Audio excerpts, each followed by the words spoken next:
Carlos. Estamos con Carlos Godoy. Carlos Godoy es escritor, como todas las personas con las que vayamos hablando en este ciclo. Carlos es autor, es poeta también, digamos. Podemos establecer alguna, no, es objeto de otra discusión, pero hay muchos escritores que no son poetas.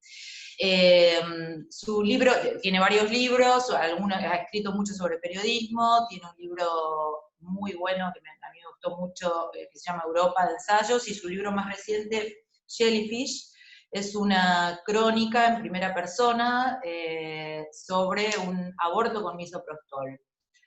El libro tiene, digamos, hace honor a algo que Carlos, digamos, en otra entrevista me había dicho, y ahí está muy claro, es una necesidad o algo que él ve bien o que vos ves bien, de el escritor como una persona que dialoga con su presente, con su tiempo, el intelectual, el escritor, el artista, y un necesario diálogo con su tiempo.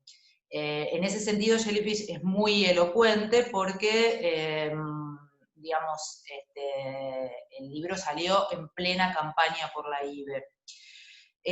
A partir de eso, hoy, mientras planeábamos de qué íbamos a hablar, porque hubo una previa de esto, una de las cosas en las que coincidimos es que hay una relación entre el Estado, la industria editorial también, pero digamos, hay una especie de paternalismo estatal. Esta idea me gustaría que la desarrolles vos, no yo. ¿A dónde ves ese paternalismo estatal? Y esto venía a cuento de que Jellyfish de alguna manera habla también de salud pública, digamos, es un libro que tiene un contenido político, por ahí no explícito, pero lo tiene. Pero entremos en lo del paternalismo estatal y el rol del Estado respecto del arte, o del quehacer cultural. Bien, bueno, primero, gracias por la invitación. Buenas tardes, si hay gente, si es que hay alguien viéndonos. Bueno, el Estado es un tema bastante complejo en cualquier arista, digamos, en cualquier arista. No solo es un tema complejo para un país como el nuestro que tuvo el peronismo, porque para un país que no tuvo el peronismo sería un poco más definible el Estado, o no estaría en un estadio tan complejo como lo tenemos nosotros, no quiero decir desarrollado, sino que además el problema, el Estado, o la problemática del Estado, se va complejizando con la época. Estamos en un momento en el que todo el mundo no se sabe bien qué es el Estado, ni qué, o se está descubriendo el Estado, y no es algo que sea a raíz de la pandemia, me parece que viene desde hace mucho esto, me parece que viene desde hace mucho. Hace un par de años ya conozco docentes que, por ejemplo, están dando Hobbes, o que son como los primeros filósofos que empezaron a pensar el Estado. Me parece que estamos en un momento en el que como que estamos saliendo de un neoliberalismo y volviendo a un liberalismo. Estamos volviendo como un estadio mucho más conservador y más primitivo y más salvaje, y a la vez también porque hay mayor desencanto, me parece, y ya hemos probado cosas que no funcionan. Entonces, en todo este marco, hablar del Estado se vuelve un poco extraño, o se vuelve por lo menos algo con el que hay que tener sutilezas. Con respecto al Estado y el arte en Argentina, bueno, ahora justamente acabamos de tener una polémica, si se quiere, con el concurso de literatura lanzado por el Fondo Nacional de las Artes. Sí. Que el Fondo Nacional de las Artes es el representante, por lo menos para la literatura y muchos otros tipos de artes, es el representante estatal. Y bueno, se generó ahí una controversia o una polémica, no sé, a raíz del llamado concurso que fue básicamente de géneros menores o populares. Fantásticos y ficción, de ciencia ficción.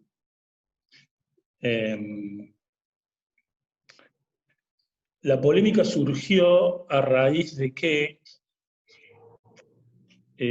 a mí me gusta una definición que da Aníbal Buede, que es un amigo con el que hablo mucho. Él es artista, curador en Córdoba, que él dice que el Estado es como justamente lo que acabo de decir vos, es un padre, y tenés que llevarlo a, como se suele hacer con la economía, al círculo familiar.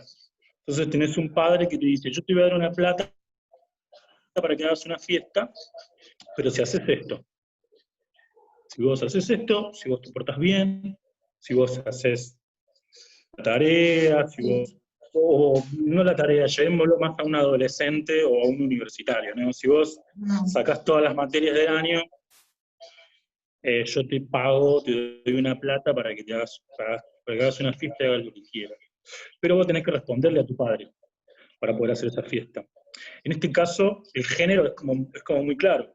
Yo te voy a dar la plata para que hagas lo que quieras, en tanto y cuanto escribas un cuento de terror, ni idea. Veo como mucha dependencia del desarrollo artístico y cultural del Estado, cuando en realidad casi todas las intervenciones del Estado, tanto en el área cultural, ya sea en la gestión, producción, o incluso el financiamiento de obra, yo no sé si son todos casos exitosos.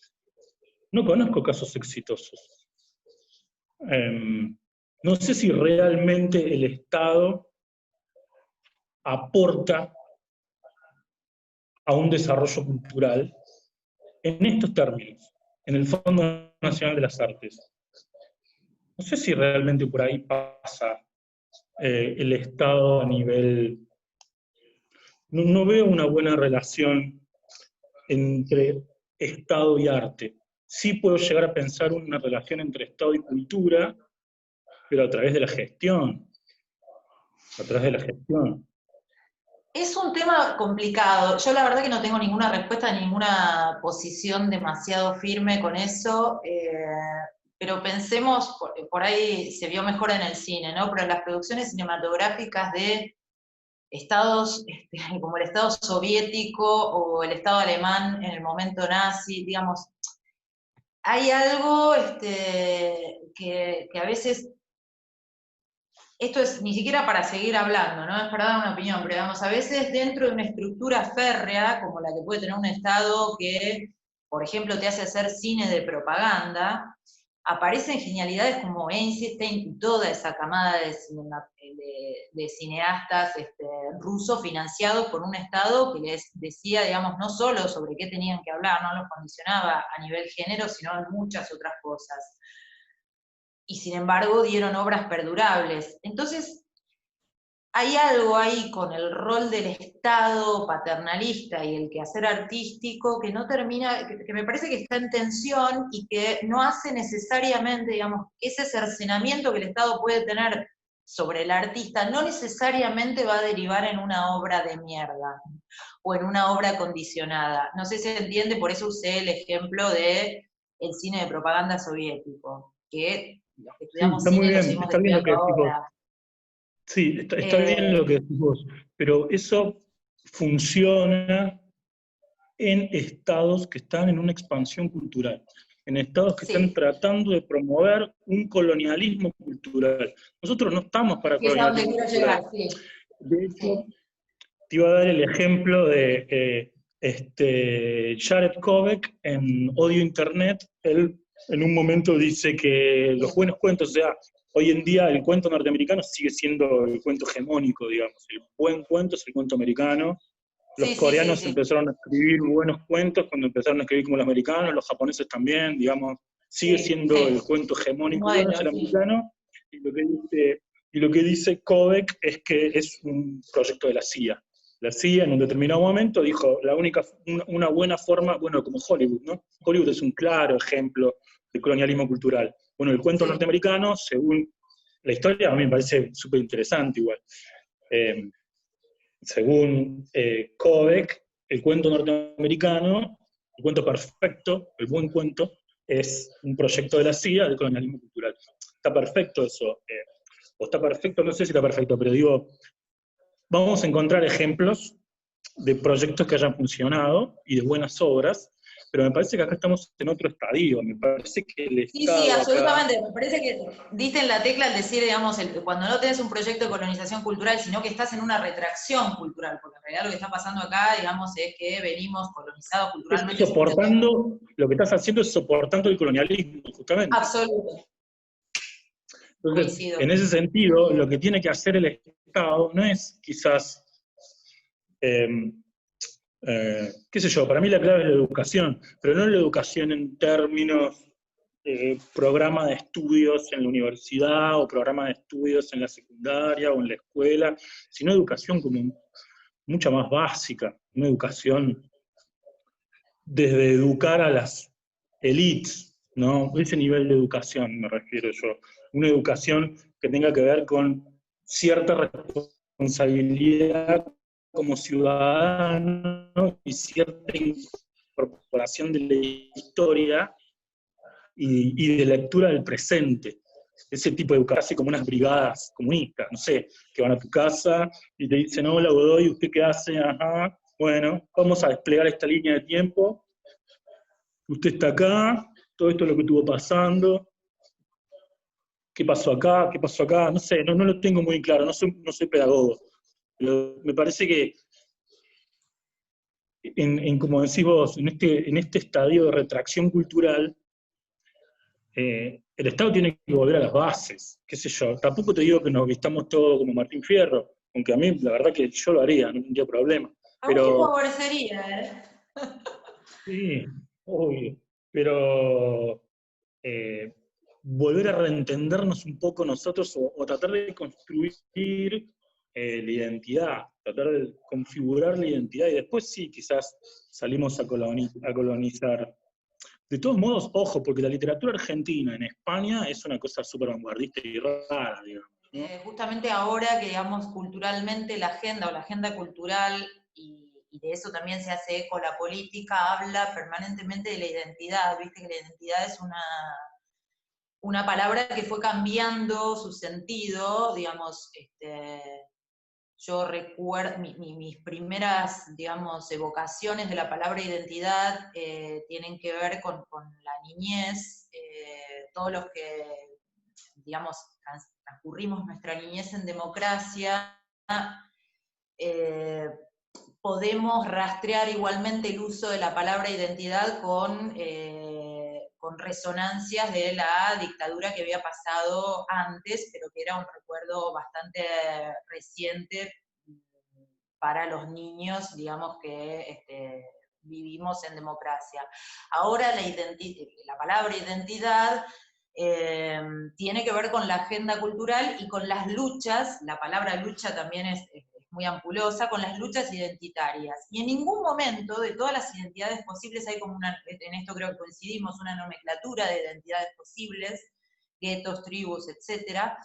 En ningún momento se habla de una identidad argentina, es como si algo no existiera, es casi como un tabú, como decir nacionalismo, viste que decir nacionalismo resulta agresivo, incluso nazi en algunos ámbitos. ¿Por qué pensás que pasa esto con lo argentino, digamos? ¿Por qué el miedo a la palabra nacionalismo como si fuera una cosa automáticamente sinónimo de los nacionalismos opresores de Europa?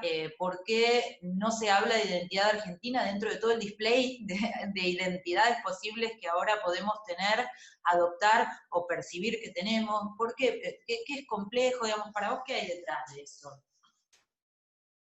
Antiperonismo, me vas a Eh, decir. y claro, pero no, no. Para mí lo que hay atrás de eso es el fracaso de la educación, el fracaso de las élites, el fracaso de la aristocracia, de los intelectuales. Me parece que es una gran cadena de fracasos y vamos a volver de nuevo al colonialismo cultural. Porque me parece que las identidades, las nuevas identidades por ahí encuentran mucho más seco afuera que acá adentro, digamos. Más seco en lo que está pasando afuera, en cierta... Ya el kirchnerismo de Cristina ya era un kirchnerismo que articulaba con ciertas lógicas de ONG. Y las lógicas de ONG, ese tipo de política es una política muy americana, muy europea, eh, demócrata europea, que cuando la traes acá, es el caso de los piropos, digamos, o qué sé yo, ¿no? Como, es difícil traspolar esa lógica acá. Obviamente en Estados Unidos no te piropean, en Estados Unidos eso es como otra lógica, no podés copiar ese modelo acá. Yo creo que tiene que ver con eso, me parece. Me parece que eh, fracasamos mucho, sobre todo en la pedagogía, porque eh, cada vez es más notable que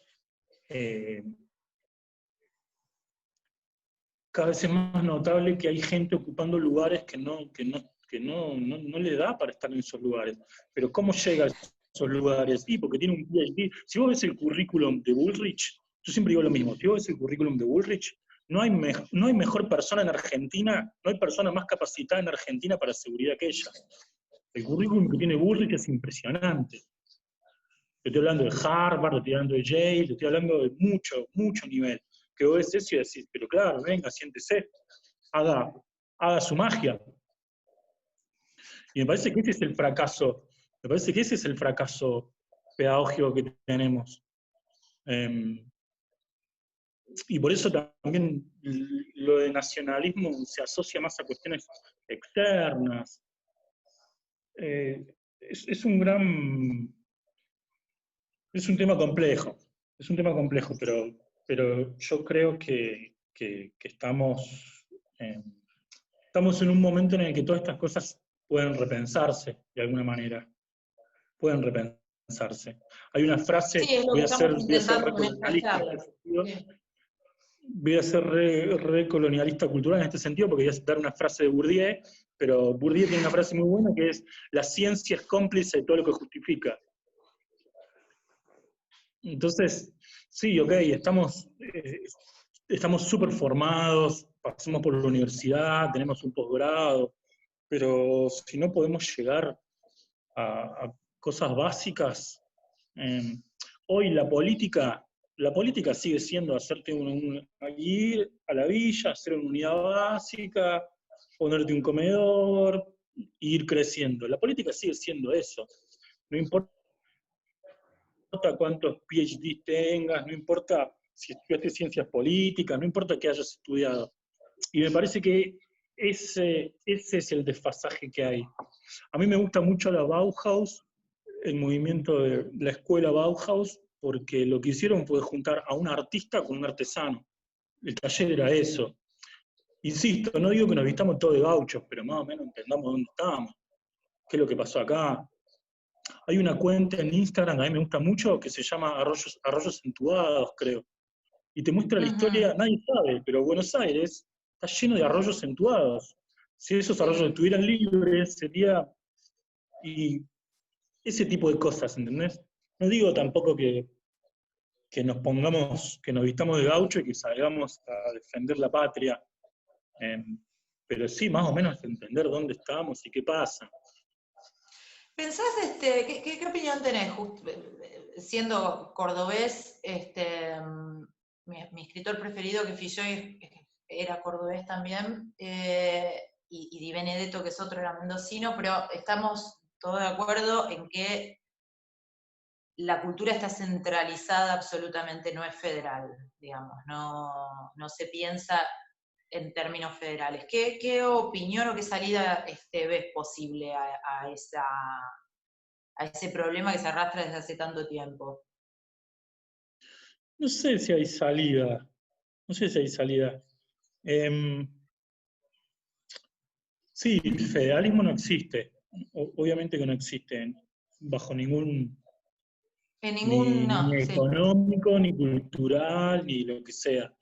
Pero bueno, el problema es que por ahí lo más jodido es lo económico, porque si cada lugar pudiera tener un poco mejor de...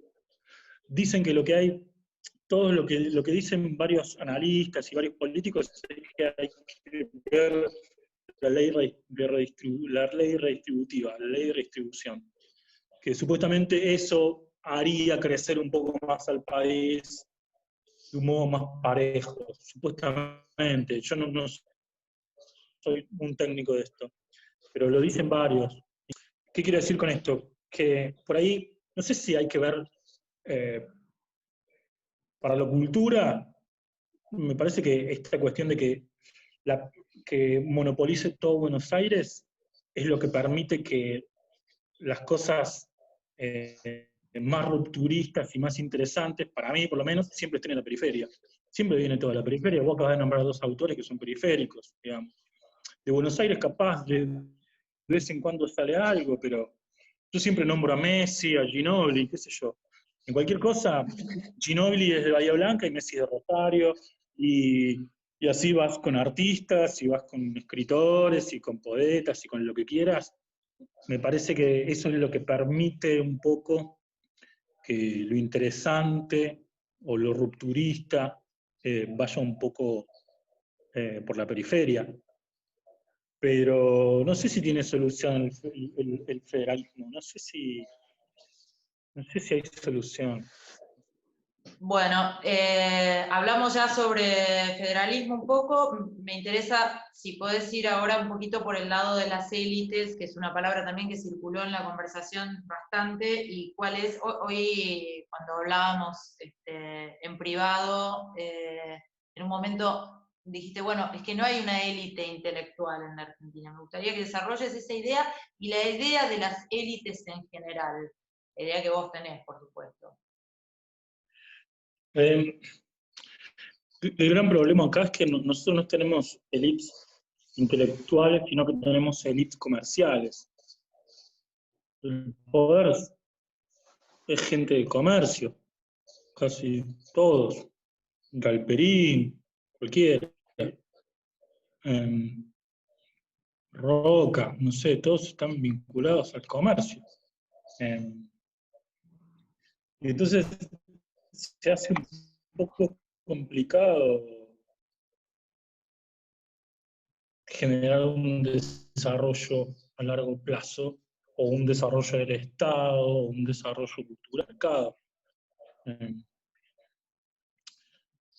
Entonces, las élites históricas que hemos tenido siempre estuvieron vinculadas al desarrollo de doctrinas económicas y no del desarrollo eh, más homogéneo de la sociedad. Eh, no sé si hay solución a eso. Eh,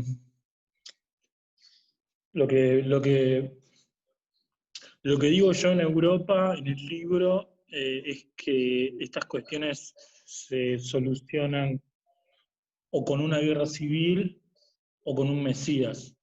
La historia siempre, De acuerdo. la historia siempre lo resolvió un poco así. Pero bueno, qué sé yo. Eh, es muy fácil el desplazamiento, es como algo casi natural en Argentina. Y vuelvo a insistir con la falta de educación. Eh, Otro tipo de educación, ¿no? No la Claro, no la educación falta, sino justamente. sí, sí, entiendo, el tono de la educación y la orientación de la educación, sí, no es una Claro, por ahí falta, el sino enfoque, un ¿no? enfoque, El un enfoque de la enfoque, educación. sí. Eh, Estaría bueno ponerle un nombre para que quede bien claro eh, a qué tipo de educación me refiero. Me lo voy a anotar. Pero no justamente con la educación elitista, porque fracasó la educación elitista. Igual, yo hoy pensaba en eso también, y yo fui en Córdoba a un colegio súper elitista, que es Manuel Belgrano, que es como el Nacional Buenos Aires de acá. Eh, la élite cordobesa pasó por ese colegio o por el Montserrat.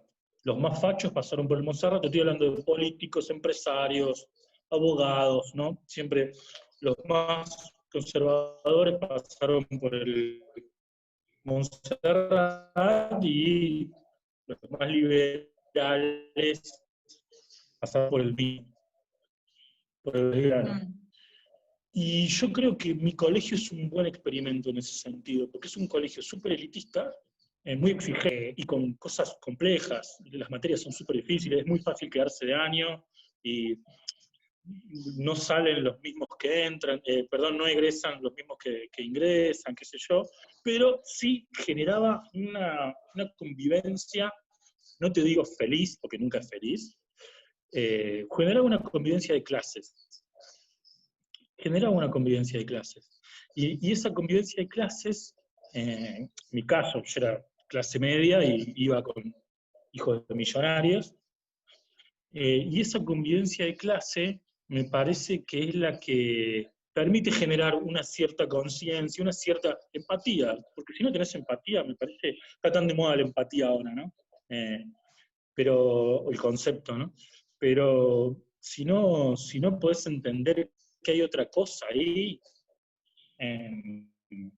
y en ese sentido, digo, ese creo que es un buen ejemplo, que bueno, es un ejemplo personal. No quiero decir que yo forme parte de ninguna élite, pero sí que tuve una educación elitista. Y en ese sentido, eh, veo ahí una buena convivencia. Igual los que armaron el programa cuando yo entré y todos los profesores eran todos montoneros, ¿no? Tengo que aclarar eso un poco. Había como una línea fuerte, había una línea fuerte antiperonista igual, muy antiperonista. Dentro de Montoneros hasta en ese también. sentido. Sí, hasta en ese sentido elitista, ¿no? Elitista hasta en ese Mm. sentido, porque casi siempre la élite siempre va a estar en contra del peronismo porque representa cuestiones antielitistas, justamente. Pero, digo, pueden haber casos, puede haber una educación, o se puede llegar a generar una élite, no sé si responsable, pero sí irresponsable. Una élite responsable. Yo no creo, por ejemplo, para mí está mal que Galperín se vaya a vivir a Uruguay. Yo no creo que esté bien perseguir a los empresarios. Para mí no hay que perseguirlos con impuestos, porque justamente el empresario lo que sabe hacer es evadir impuestos. O sea, no lo vas a correr con esto. Para Galperín es Uruguay, listo. Chao, hasta luego, besitos. Y acrecentó, y se llenó más de guita. O sea, no, tenerlo acá Galperín y decirle, mirá, hermano, da más laburo. Yo te ayudo, ponete en Entre Ríos una central de Mercado Libre, qué sé yo. Me parece que las élites comerciales que tenemos nosotros, para mí, deben ser responsables de generar empleo. Una cosa medio tana, te digo, ¿no? Medio como medio italiana, esa cosa de mis No, Roca pero tiene un más poco de bien se eso, está aunque ahora hay discusión, pensando, no se sé está cuánto. pensando en la renta universal, no se está pensando en generar empleo, digamos, nada va en la dirección, de todo lo que me dijiste, yo no veo que nada vaya en esa dirección, nada. Digamos, la gran solución que propone el mundo, y entonces acá también nos hacemos eco de esa solución que propone el mundo, es la renta universal, no generar empleo. Pero bueno, de nuevo nos vamos de tema como con la ecología. Retomando un poquito, estás haciendo algo que está muy piola, porque también usaste la palabra curar, que es quizás está un poquito bastardeada en cuanto a que a veces el curador es más importante que lo que cura. Se da bastante, yo recuerdo algunas muestras que había visto cuando todavía se podía salir y había tomado, era como que el curador era como más importante que lo que se exhibía, y también hay como mucho amor por el proceso de una obra y no por la obra terminada, algo que por otro lado es viejísimo, digamos, viste, está bien, ya nos alcanzó con Duchamp para eso, pero hay como, sigue habiendo como una especie, y sobre todo acá, pero es internacional, de vicio por valorar más el proceso que la obra terminada y la figura del curador como alguien que puede, digamos, superar a la del artista. Vos estás laburando hace tiempo en curaduría y además ahora estás haciendo algo vinculado también a la pandemia o pospandemia o al nuevo escenario que planteó todo esto. Si me contás un poquito por dónde va, buenísimo, porque me interesa además el tema en lo personal. Bueno, yo creo que la curaduría, eh, yo creo que la curaduría es mucho más familiar de lo que imaginamos o de lo que creemos. Me parece que la curaduría excede a los ámbitos ni siquiera artísticos, los ámbitos culturales. Eh, Mm, a los ámbitos culturales eh, expositivos, digamos, a un recital o a los ámbitos culturales de consumo. Eh, sí, qué sé yo, vos cuando le mostrás una película a tu hijo o a tu hermano, estás ejerciendo una curaduría. Cuando sí. vas a la casa de un amigo y pones un par de canciones y te dicen ponete algo, vos que siempre pones algo lindo, eh, me parece que la curaduría, si bien hay historia de las exposiciones y está siempre muy vinculada al arte, me parece que se familiariza, como te digo yo, a partir de la web. Porque con la web 2.0 cualquiera empieza a producir, aparecen las redes sociales, y después la web 3.0, o lo que sería la 3.0, es el filtro. Y el filtro tiene que ser uno, ¿viste? Entonces, a partir de que uno empieza a administrar un poco los consumos, la gran variedad y la insoportable hiperproductividad de consumos, cuando uno ya empieza Sí. a delinear un poco su gusto y para dónde va, ve lo que hace tal persona, porque siempre pone cosas buenas, ni idea, en lo que sea. Siempre recomendame vos una peli buena, ni idea. Entonces, me parece que, por un lado, eso, la curaduría va un poco por ahí. Después, o por lo menos yo me la tomo un poco por ahí, si bien me estoy formando como un curador, pero tiene un bagaje muy natural, me parece, de la época. Me encantó, sí, sí, ese ejemplo familiar de situación, bueno, yo te muestro esto totalmente, me gusta porque además tiene que ver con algo que sé que te interpela, que es esta cosa entre artista y artesano, dónde empieza uno, dónde termina otro, cómo la cuestión de la autoría y de la firma empieza a tallar en la historia del arte o de la cultura en un momento determinado, que no es necesariamente el momento donde se hicieron las mejores cosas, o sea que lo entiendo porque sé cuál es la estructura de pensamiento que tenés detrás de eso. Me parece una buena lectura de lo que es curar. Claro. Y con respecto a lo que decías de Duchamp, eh, Sí, yo no tengo mucha formación en arte, estoy empezando a formar en esto, y lo que vengo a descubrir, entre comillas, en estos últimos años es que nunca salimos de Duchamp. Probablemente Duchamp, nosotros como escritores quizás tenemos a Borges atrás, pero el arte tiene a Duchamp, no se salió de Duchamp, nunca se superó a Duchamp.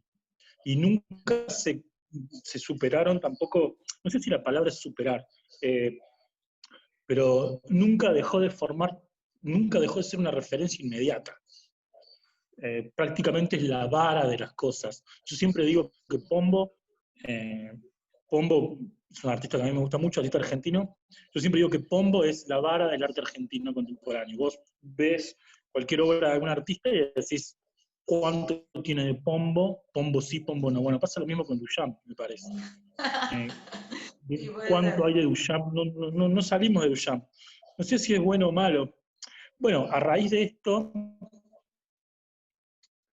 eh, y en relación a lo que estoy pensando yo, cuando empezó la pandemia, yo empecé a trabajar un texto en el que trataba de pensar qué es lo que va a pasar después, porque me parecía y yo estaba súper excitado porque me parecía que esto es lo que necesitaba el arte. El arte necesitaba cambiar las categorías, porque la literatura también, porque lo que prima es la desigualdad. Lo que prima es la desigualdad. O sea, tenemos acá el escritor que gana el premio de terror y tenemos a 200 o a 1000 que presentaron su cuento de terror pero que es malo y entonces no ganaron. Entonces hay una gran desigualdad. Ellos no ganaron nada y acá hay uno que ganó y probablemente el que gane el cuento de terror va a ser un escritor conocido. Y te firmo que va a ser un escritor de clase media, media alta, te lo firmo. Entonces, finalmente el pobre, todo con errores de ortografía y qué sé yo, y que realmente quería esa plata para comprarse una computadora, porque está usando una PC viejísima, no ganó el premio, ni va a ganar el premio. El mercado y el sistema del arte prima la desigualdad. Entonces, este era como el momento en el que las editoriales, perdón, en el que los escritores y los artistas tenían que decir, che, cambiemos las reglas. Este es el momento. Yo no cuelgo nunca más una obra en un museo, yo no te doy ningún libro más, hasta que no reveamos esto. Charlémoslo, busquemos técnicos, veamos cómo se hace, o armemos nuevas redes. Entonces yo estaba muy excitado tratando de pensar esto, qué va a pasar. Y lo que yo pensaba era que ahora se termina el arte contemporáneo y empieza el arte de post-pandemia. El arte post-pandemia sería un arte mucho más vinculado a la comunidad. Se aleja del mercado y se acerca a la comunidad porque en el mercado fracasó. Listo, el mercado solo genera desigualdad. La novedad genera desigualdad. Que siempre necesitemos algo nuevo genera desigualdad. Los premios generan desigualdad. Entonces, un arte más comunitario, no sé si vas a llenarte de guita, no sé si va a existir la posibilidad de que uno se vuelva millonario, pero sí vas a generar redes, vas a tener otro tipo de contención. Mientras yo pensaba esto me di cuenta, claro, en realidad lo que quiere el artista es ser famoso. Y lo que quiere el escritor es lo que dice García Márquez, ¿no? Que García Márquez decía, lo único que queremos cuando escribimos es ser querido. Bueno, para que seas querido tenés que ser famoso y millonario. Y lo que veo ahora es que las galerías se están abriendo de nuevo como si no hubiera pasado nada. Entonces finalmente no pasó nada, que era lo que todos pensábamos, que no iba a pasar absolutamente nada, y que el mercado se iba a escabullir, el capital se iba a escabullir y iba a inventar nuevas formas de seguir explotando. Porque finalmente estamos todos en casa, pero trabajando el triple y ganando lo mismo, por ejemplo.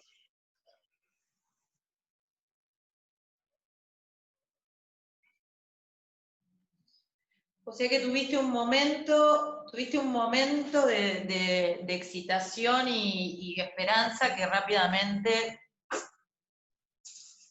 fue como las tapas de los diarios, todos los diarios con la misma tapa, la grieta se cerró, te pasó lo mismo. Tuviste un momento de ilusión con Sí, eso. sí, sí. Siempre soy optimista, guacho. No Pero, pareces. no, pero siempre soy optimista. Siempre soy optimista. Bueno, para cerrar, porque nos va a volver a pasar lo mismo, porque hablamos más tiempo del que tenemos, pero sí, ya que dijimos grieta, me gustaría que, yo detecto algo respecto de la grieta, que cada lado de la grieta tiene como una corrección política propia de su lado de la grieta, ¿viste? Con la cuarentena se ve muy bien eso. Hay un lado de la grieta que habla de los derechos individuales, queremos salir a laburar, bla, bla, bla, y otro lado de la grieta que dice quédate en casa, hacete eco de lo del gobierno. Estoy simplificándolo, ¿no? Pero en esto de la corrección política hay algo muy tramposo que es una especie de carta comodín que se adapta a los grupos de pertenencia y que va más allá de lo que realmente, digamos que de alguna manera decís, bueno, no hay ningún principio real detrás de esto, porque justamente que los dos lados de la grieta, que por otro lado están padeciendo y necesitando las mismas cosas, siempre que hablemos de clase media, ¿no? Dejo a las élites afuera de esto, pero cuando hablamos de clase media baja, o clase media alta, los que laburamos, en realidad tenemos necesidades muy parecidas, pero esta cuestión de la grieta hace pensar que hay diferencias muy grandes y establece correcciones políticas diferentes de acuerdo al lugar en el que vos te sitúes. Sin embargo, las diferencias no son tantas después, sobre todo en cuanto a las demandas y necesidades. ¿Qué opinión tenés vos sobre la corrección política del sector al cual pertenecés vos, que digamos es un sector ilustrado, sos escritor, sos además peronista,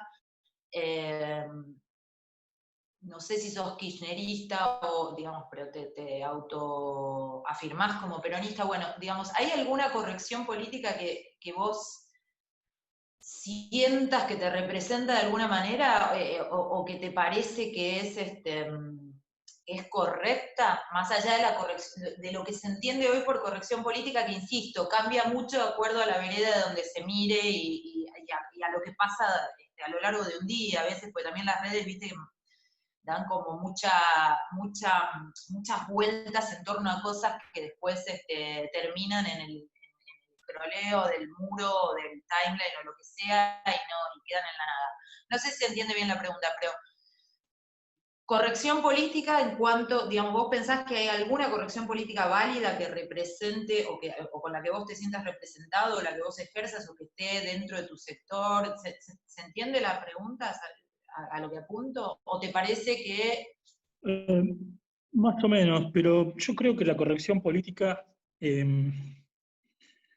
responde a cuestiones de la época vinculadas a supuestamente no generar daño, no incomodar, no invadir la libertad del otro. El problema de la corrección política es que no impide que el mal se siga ejerciendo. El mal sigue trabajando. El mal sigue trabajando. Lo vemos todo el No tiempo solo no en lo los impide, sino ejemplos que lo de... apaña por ahí. Sí. Es que claro, lo vemos todo el tiempo, lo vemos en los ejemplos de estos tipos. El chileno ese que en una marcha del 8M estaba en cuero y salió en todos los medios y resulta que el tipo era un golpeador. Sí. Sí. Y hay muchos ejemplos más, digamos, ¿viste? Con la cuestión de la marea verde. Pero el problema de la corrección política es esa, es como cuando no te callas algo y después explota por algún lado. Entonces, lo que a mí me preocupa de todo esto,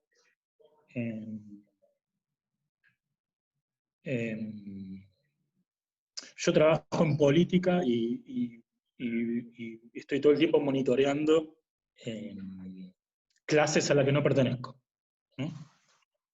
Estoy todo el tiempo monitoreando eso. Y es impresionante el odio que hay hacia la corrección política. Entonces, lo que a mí me preocupa es el momento en el que la corrección política deje de ser una norma de época y se pueda volver a expresar todo el odio y la rabia que uno tiene, y va a ser jodido eso, me parece.